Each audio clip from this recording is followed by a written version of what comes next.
Got it.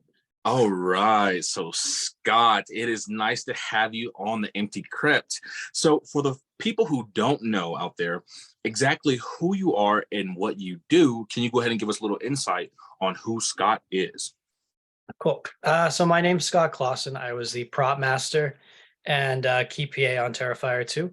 So I do a lot of props and set design kind of stuff on films, mostly low budget. Independent stuff is what I prefer to work on. So I do a lot of, especially more recently since we started working on Terrifier 2, I do a lot of like searching for props, like looking at the script, seeing what we need, going and doing the shopping and that kind of thing. So I was doing that kind of stuff on Terrifier 2, helping out who you've spoken to before, Olga Turka. I was helping her out quite a bit. More so even now since we worked on Terrifier 2 on just buying props for as cheap as we can afford it and filling up spaces for different sets and things like that. So but Terrifier 2 was so so low budget. Everybody had so many different hats that it was just one of many things that I was doing and other people were doing as well. For sure, man. So, like, just let's go back to the beginning. So, how did you get into, being working in props and being a prop master? Like, what led you to that point? So the first time I did that was because of Damien. So I had really just started working in the film industry right after I finished college. I'm from California, but I grew up mostly in Canada.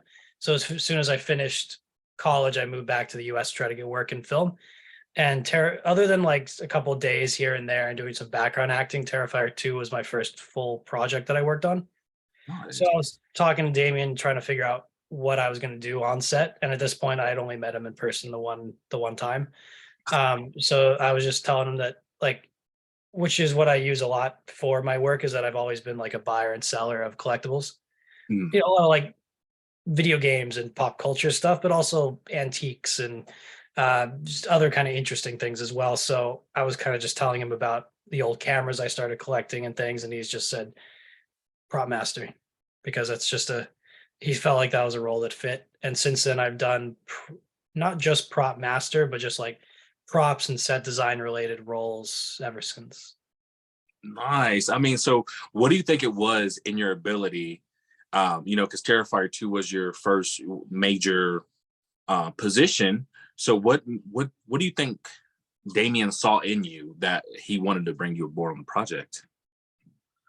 I'm not sure because I've asked him because I'm not sure. He just, what was it? He just said he just liked me. It was weird. So I watched Terrifier 2 in, I think it was January of 2019.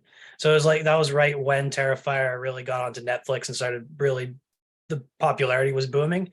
I Mm, didn't know any of them. I saw it on Netflix. The algorithm kept pushing it on me for like a couple months until I finally clicked it and watched it when I was alone at home in a house that I wasn't familiar with, which was a good time. Um, and then I just happened to go work at a horror con like 2 months later, and they were there. And then I just hung out with them after the show and got them coffee during the day, and ended up getting a job on the sequel out of it. nice, And man. just kept in touch because it was when he wasn't even done the script yet. So he gave me the job and I wasn't sure because I just met Damien like 2 days prior. So I was like, being friendly, but I wasn't, totally sure that I was actually got the job because we didn't start shooting until like 7 or 8 months after I met him. But no, he kept in touch with me and just said he saw something in me. I'm not really sure what, either of us are really sure what, but yeah, kept in touch, moved to New York to work on it, and pandemic happened while we were still shooting, and I still live here.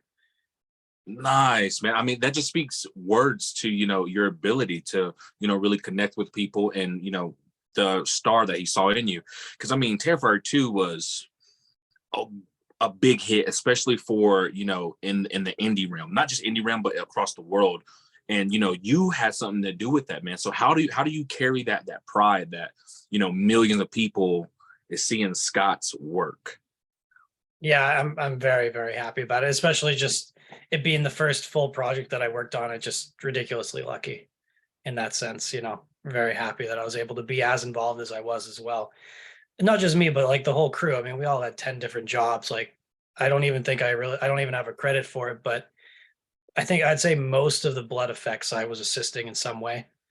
Um, like pretty much every time there's blood squirting on screen, blood That spraying, was I'm running at least one of those pumps almost every time. And then like Olga had a million jobs. She was set design, costume design, set dresser, set buyer, all this kind of stuff.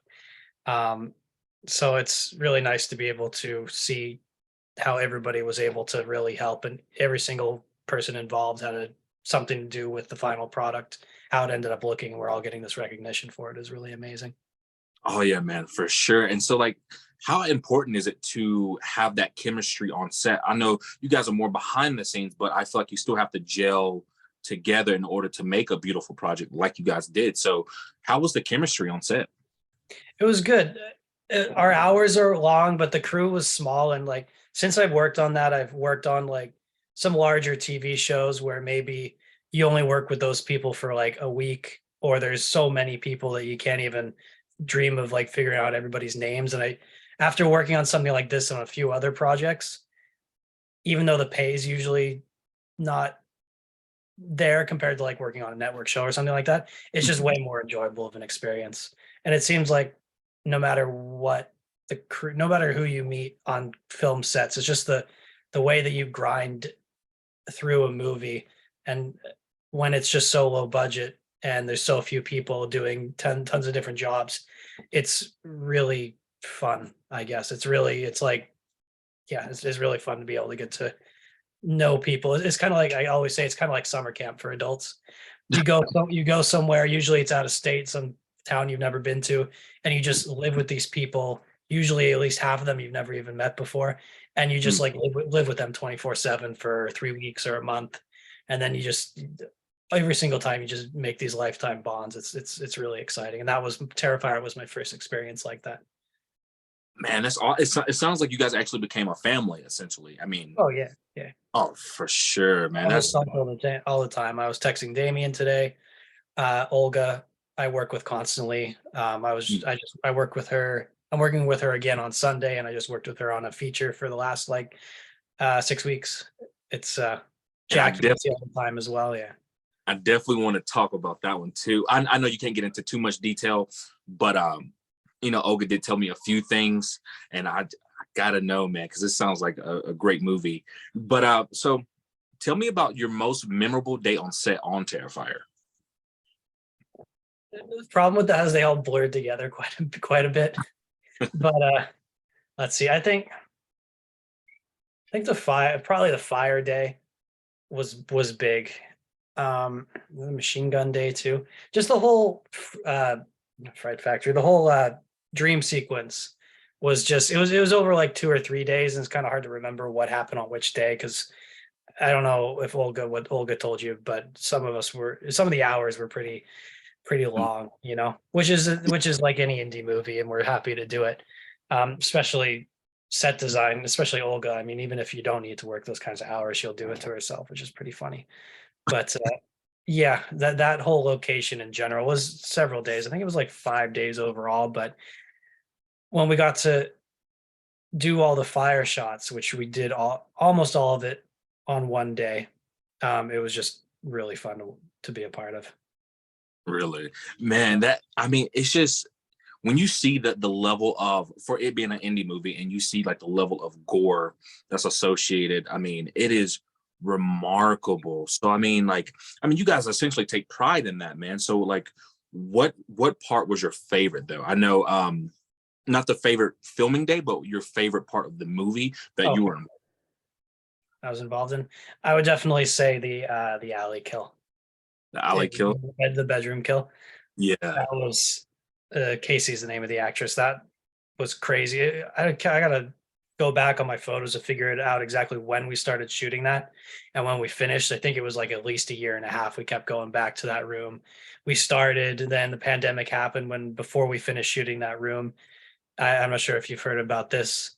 And Mhm. Damien kind of like restarted on the whole prosthetics, and we reshot most of that what we had already done, and ended up being, because of the pandemic, like 10 times worse than it ever would have been if we didn't have that period to stop and kind of regroup. If that makes, I don't know if you've heard about that at all. Yeah, Yeah, no, that I do remember Damien actually said that. I know Olga had told me that. And it's actually kind of crazy how that kind of worked out. COVID kind of helped this movie elevate in a sense because you get to go back to the drawing board and come up with something that was better. I mean, it's actually being, I believe Allie's kill or Casey's kill is being presented with an award in Fangoria or something along those lines, and you have something to do with that, man. So that's I'm actually me and the gaffer Steve Delasalle, if you've heard of him. He was in yep. the first film as well. We're both in that scene. Yep. There's one day where we the very last 2 days of shooting, we went back upstate where where the barn is, where we Mhm. shot those scenes, and we didn't want to have Casey and David go back up there just for a little insert shot. So when you see the close up of the scissors on the scalp, That's it's my arm in her sweater, and then Art the Clown's arms is actually Steve Delasalle, the gaffer, doing the snipping, just on the close up shot. wow, that's crazy. I did not know that. See, And movie magic is crazy, man. You would have never picked that up. no, and it was like the last time Casey had been to that room was like a year prior, I think. Something like that. It's hard to even remember, but yeah, it was pretty funny that we just went up there and we do that. And there's tons of other scenes, not just in that film, but any film where you do little inserts and it'll be just like a random crew member in another person's costume. Like I body doubled two other characters in the film as well. Not just me, but other people do it too. So it's pretty Uh-huh. fun. It works. That is awesome. So, like, what made you want to get into, film and all that good stuff? I know you said that you went to school for it, but what kind of happened in your childhood that want to push you to being in film? Yeah. So I went to school for business instead of film. So I'm like a lot of the basics I'm teaching myself now, but business is pretty valuable. Mhm. So the reason I wanted to get into it, I always knew I probably would because even though I didn't really get any experience before finishing college, my family's worked in the industry for a long time.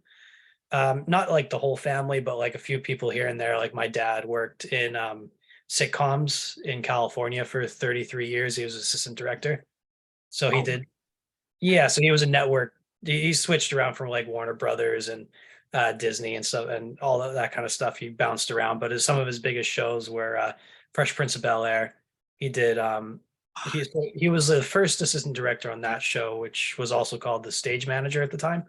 uh-huh. So that show was 6 seasons. After the first season, the entire crew got fired, and then he was a part of the crew for the rest of it.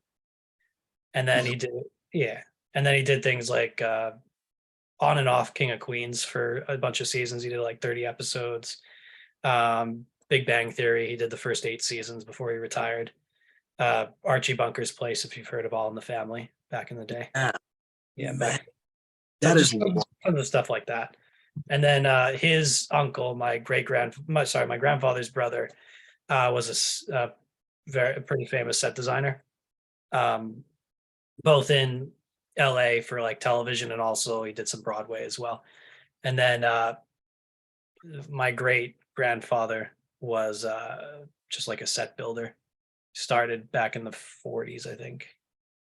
nice. So, I mean, it's definitely in your blood, like Yeah, yeah, just yeah.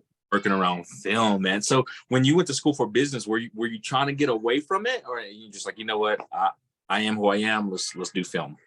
Well, I've got a nice little like career-wise, I've got a nice situation for me with film because especially trying to just do like horror films and the kind of stuff that I like, there's a Mhm. lot of downtime where I am not working on a film, you know?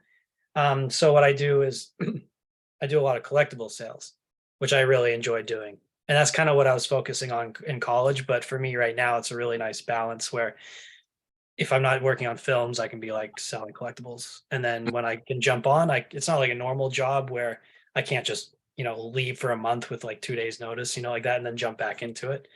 You can't really do that. So it's a nice little balance. So I always had a feeling that at least for the last couple of years, I was like, I'm just going to move back to California and try out the film thing.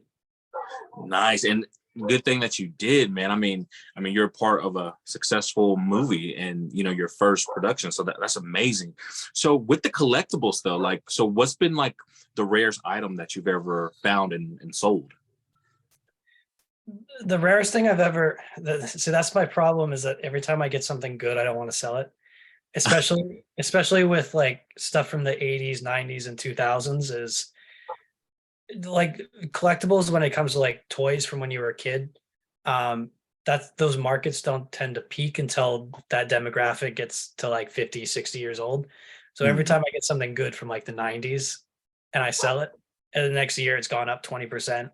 And then all of a sudden something like the pandemic happens and I had video games that I sold for 1,000 that are worth 10,000 now, or eh, things that were Oh, worth 100 that are worth 500, or even just especially the Pokemon card stuff. Like I had stuff that I bought these blister packs that had 3 packs from like 2005. I actually have one. Yeah, I'll grab it. I bought them for 25 bucks each, and I was selling them for like 125 or something like that a few years ago. And then I just like I moved to New York and put them what I had left in storage. They're 2 grand a piece now after like 2 years. So it sucks. So every time I sell something good, it's just like unless it's like an antique or something like that. Um, I don't know. But so the best thing I've ever had, I still own, is back in 1985, Nintendo did a test market run for mhm. the Nintendo console, Nintendo Entertainment System in the New York City and like the surrounding area. They only printed a couple thousand copies of every game, and maybe a few thousand consoles. I'm not sure about that, but they released 17 games. The only way you know that it's that first print, because the cartridge didn't change and the Mm. label didn't change for a couple years, you have to have the original box. And so the first year, that first batch of 2000, they sealed the top of the box with a little matte black sticker that said Nintendo. Uh-huh. And then the next year, they printed more of them. It was a gloss. Hi. Oh, hold on. Right. Sorry, my son just came here. Okay, go, go, go. Sorry. Yeah, you already said hi. Sorry. Sorry. It's all good. Yeah. Hold on, just 1 second. Sorry about that. Sure.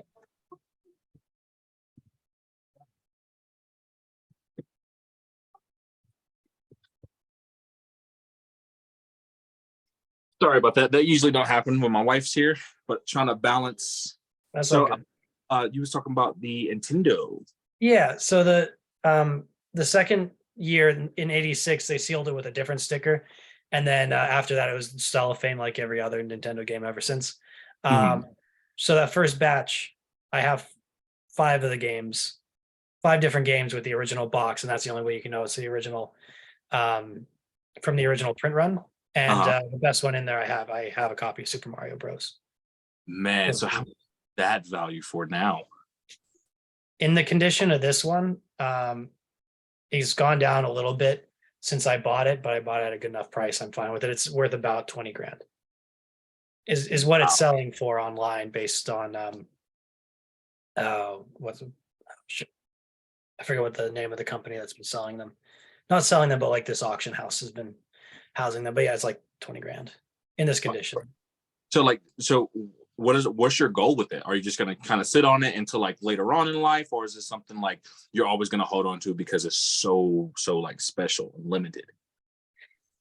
Yeah, I think of like 10, 20 years, I'll probably sit on it. Like I didn't really have an NES when I was a kid, so I'm not like super attached to it. Like I love Pokemon, so I have like pretty much all the Game Boy games in the original boxes, and I don't have any reason to sell them. Mhm. But that one, I don't know. It's just like it's the best thing I've ever had. It's a little bit of a like a trophy, really. You know what I mean? But Yeah, it's a fun hobby. You got to keep it going. So maybe I will have to sell it at some point. an expensive hobby too, man. I can imagine like that. I mean, you said like one NES game. Obviously, it's a great piece, but it's $20,000. Like, so it's not like the regular schmo Joe can get their hands on something like this, man. So I mean, it's definitely a crazy market, but I mean, it sounds like you're doing very good. What's been like the item that you sold that you wish you would have kept? Like that one piece, like, oh, I should have kept that. Yeah, the worst one for sure would be Metal Gear Solid for the Game Boy. Oh, okay. I mean, it doesn't seem like it should be rare, but they just barely printed any. So I had one factory sealed, and I know pretty much all video game collectors, at least online, the vocal ones hate the idea of grading.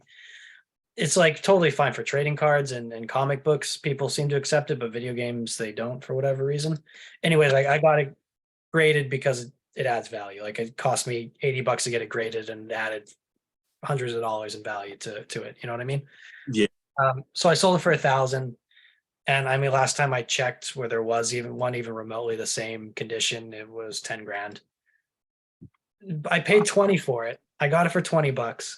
And then I spent like whatever it was, $80 to get it graded and then sold it for 1,000. I was like, fucking awesome. That's great. And then no, No, 10 grand.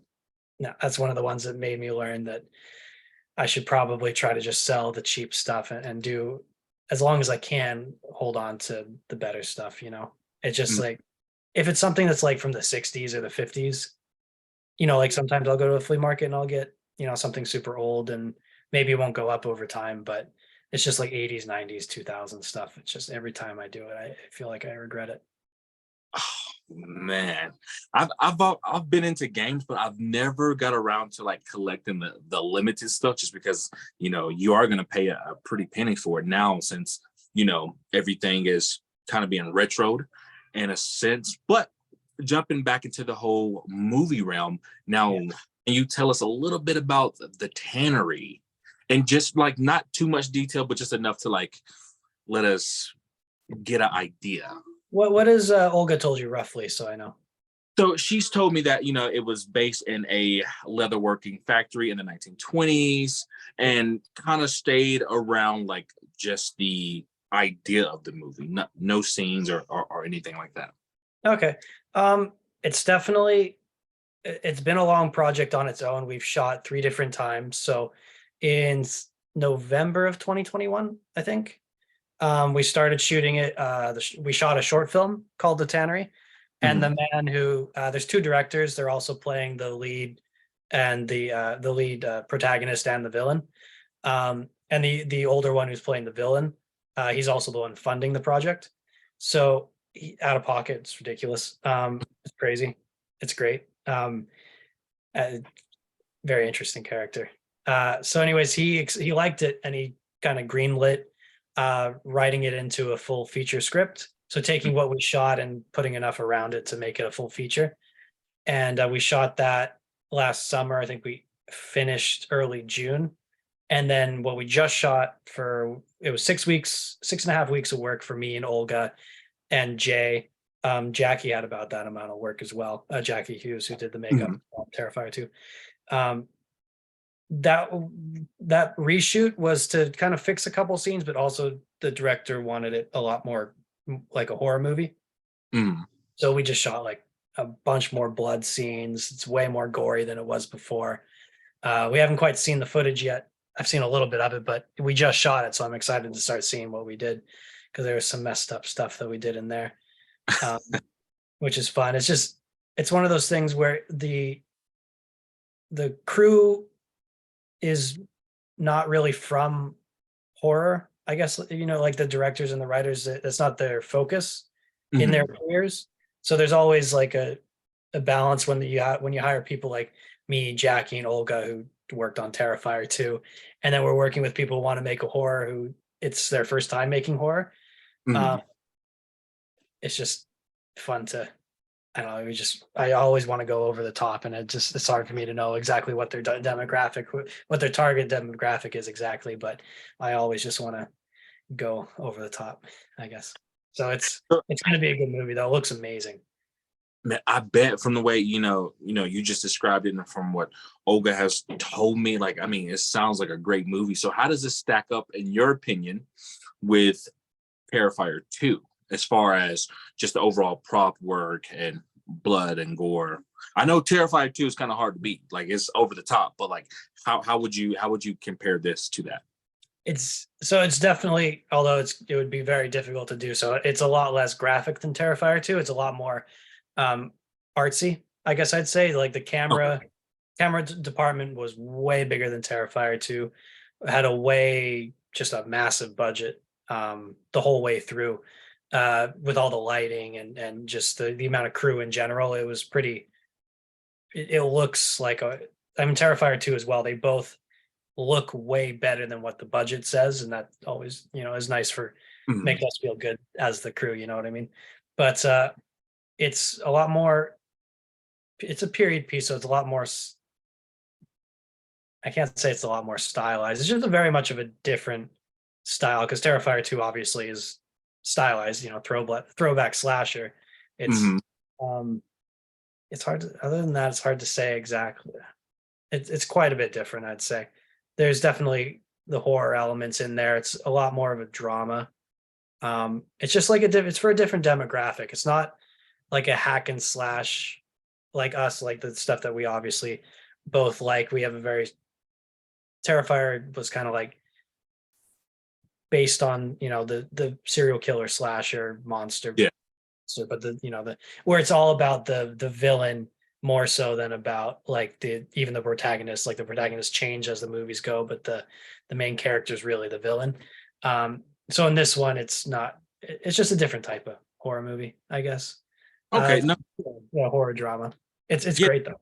that makes sense because this Olga has said it's a timepiece basically, and man. So do you know when this is going to be released? Well, I've let's see. The pro the problem, not the problem, but the thing that makes me most unsure about when it's going to be finished is the amount of uh, post-production special effects that are needed. Okay. There's like tons of like little things, not little things, but things that seem like they just add up really quickly. Like we're shooting a 20s period piece in an old factory that was built in 1863, but the buildings all around it are modern. So all of our exterior shots, they need to be digitally altered. Mm. Um, tons of little stuff like that. Other than that, everything had been cut up, had a rough cut up until what we just shot, which I have watched. Um, I don't know, it's hard to say. Hopefully by next summer, because it's low budget stuff. Terrifier 2, we shot the bulk of it and it didn't come out for another 2 years. We were still shooting little things up until the last June, which is crazy. Um, Project, man. A long project. yeah, just under 3 years. I mean, it happens, but no, man, I'm excited to see the Tannery. I've been hearing nothing but good things. So now, what's next for you? Like, what's that next project that you're working on? Um, let's see. Uh, I'm waiting on a movie. Did Olga and Jackie and I also worked on a movie called Zombie Wedding? Have you heard about that? Yeah. So Jackie did makeup. She assisted in wardrobe as well as doing special effects, special makeup effects and stuff like that, which is what she's best at. And Olga and Jay Grant, if you heard of him, and I did the wardrobe. I mean, I really assisted them. I don't know anything about wardrobe. It's just that I work well with them. So that Mhm. was really how I was helpful because I don't know anything about sewing. But anyways, the director of that film is ready to do his next project, which got slowed down because it's always, budget stuff. You gotta, until you get the money, then you can't really say for sure when you're going to start shooting when you're doing low, but it's not a super low budget. He's looking for, it's like going to be like $1 million film, I believe. So anyways, I'm going to be helping a lot with the pre-production for that. I'm trying to take like what I learned in business school and help more so with like not just finding money, which I have helped with in the past, um, with for other films, but just like how to make a profit, make money, and doing merchandising and stuff like that. I'm trying to tie in what I went to school for and uh, Mhm. do more producing stuff, which I've gotten producer roles in the past. Like I did get an associate producer role credit on Terrifier 2 for helping with funding post production, Uh, mostly with the merchandise stuff because they do run their own merch now. And mhm. then with Stream, which I'm sure you've heard of, Yeah. Stream, I helped raise funds and I pitched in myself and a couple other little things like that. So I'm just still trying to figure out where my career is going to go. Um, a writer and I and my brother actually put together a script recently for a Viking film. Uh-huh. Uh, my brother's my younger brother. He's working on his master's at the moment in Viking history. So we took a little idea that we had and had a professional writer put a script together with us as we have the first draft done. But something like that's so expensive. I don't know how we're gonna, it's just something to have and pitch when we get the chance. Kind of at the moment, that's where it is. Mm, But there's little things coming up. They always seem to come up. I am doing at least like 3 features a year, um, which is that's nice. Yeah. so I mean, so what's the goal for you? Like in 5 years' time, are you want to work on those big production, sets, or you just kind of want to stay in the whole indie realm? I mean, I far prefer the indie realm. I started working on bigger stuff in New York City, but unfortunately, I live 70 miles away.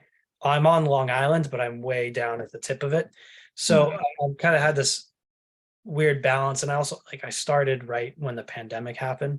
So that, I mean, it's not an excuse anymore, but that did slow me down for a while. So I was like traveling to the city for like, oh, not paying well enough jobs, working 12 hours, but making sure I got there on time, and then getting home is like 16, 17-hour days. I can't do that 5 days a week, you yeah. know?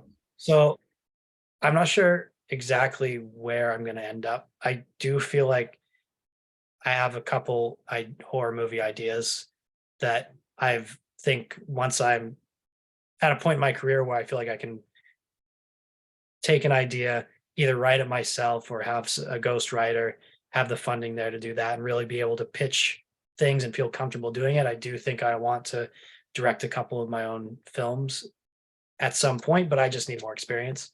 You know what I mean? I'm not worried about it. I think I'm going to get the experience. I think I'll get to the point where I can start making a couple low budget films of my own.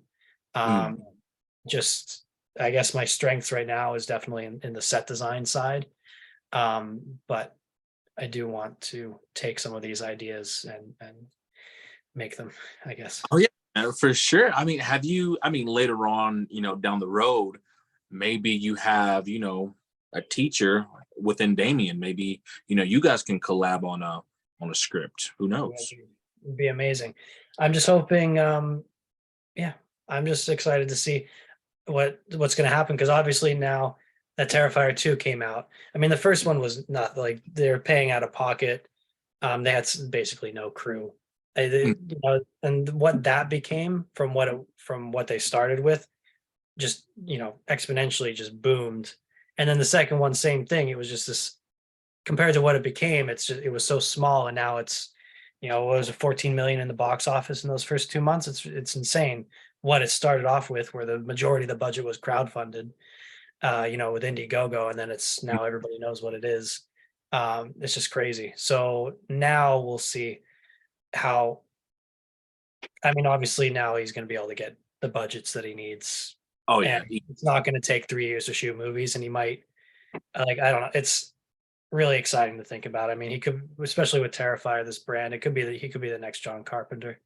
It's just it's following like the Nightmare on Elm Street kind of growth pattern. And it's the Mhm. same kind of villain. And it's just, I feel like that's happening right now. Oh Like yeah. right at I the mean, cost. I would definitely compare him to John Carpenter because the great Halloween franchise started off as an indie film. I think it had a budget of like 350,000 back Yeah. in. I mean, that's a lot of money back in the 70s, of course, but kind of had that same take, and the fact that he's making this what it is, and then having you guys on board. Now, I know there's rumored of Terrifier 3, or confirmed now. Are you guys going to be a part of that production, or you don't know anything yet? Don't know anything yet. The only thing that, I mean, literally, I'm just talking just based because I work in the industry. I haven't been talked to at all about the film yet in terms Mm, of what my involvement's going to be, or who anybody that's already worked on it. Like, clean slate. I'm not saying anything I shouldn't because I don't know anything. But yeah. the problem, once you go from something that was that budget, and now assuming it's going to get a large budget, he's probably going to have to start hiring crew that's unionized. So Terrifier 2, the actors were SAG, but the Mm, crew wasn't mm, a similar union. So once you get to a certain type of budget, you can't really cut corners is the wrong word, but you can't really just hire a bunch of non-union people to make a huge budget movie. So we just don't know. Like, I probably can't be doing what I was, like, helping with every single special effect because there's a whole union for it. You know what I Mm. mean? I can't be running B cam like I did one time. I just, and not just me, but others as well. I can't just be doing what I was doing on Terrifier 2. I just can't imagine that being allowed because I'm not in any unions yet. Um, I just Okay. don't have experience in anything. No, that definitely makes sense. I know a lot of people were worried about if Terrifier 3 was going to be Indiegogo again, and then other people like no. So it's kind of like up in the air, and like some diehard Terrifier fans are concerned and all that stuff. But I'm just happy to have another movie coming out. Yeah. Something we can all enjoy. So, but anything that you want to add in closing, where can we find you on social media? And where can we see your next projects? Cool. So all my social media and stuff like that is pretty simple because my last name's a little unusual. It's just Scott Klausen. On Instagram, it's just at Scott Klausen. There's no periods or capitals or anything like that. IMDb, I have my account. It's just you look up Scott Klausen, spelled Klausen. You see all my projects there. A lot of the upcoming stuff is already up there. So the Tannery, Dark Circles is there, Stream, of course, a few other things as well that are coming, that are going to be coming out soon. Pitchfork as well. What's the name of the company anyway? Yeah, tons of stuff coming soon. Nothing really too much to add at the end, other than I'd love to do it again because a half hour is never enough to talk about this kind of stuff, So I'm definitely down to come back. Yeah, that's true. I'm actually thinking about having all you guys, you, Olga, Britt, Jackie, all on one live stream, and we can talk about all this stuff. And fans, because I know people have been asking me questions, they can ask you guys these questions directly. So that's definitely something I want to get in the works whenever you guys have the time. I know you guys have been stretched thin with projects and stuff, so we have to get together again and do this and make it bigger. Absolutely. Yeah, like streaming on Instagram would be an easy one, I would think. People Yeah. can yeah, we could do something like that pretty easily, I think. Okay. Yeah. I can ask her too, because I'm going to see Olga on, like I said, on Sunday. So talk to her about that, because this is the first time I've been interviewed for Terrifier 2. So really, yeah. man, I can see, and I'm an advocate for the people behind the camera. Like, don't get me wrong, I love David and all that stuff. People on the camera, but the magic happens with the people behind. Like, that's how the story unfolds to me. Yeah.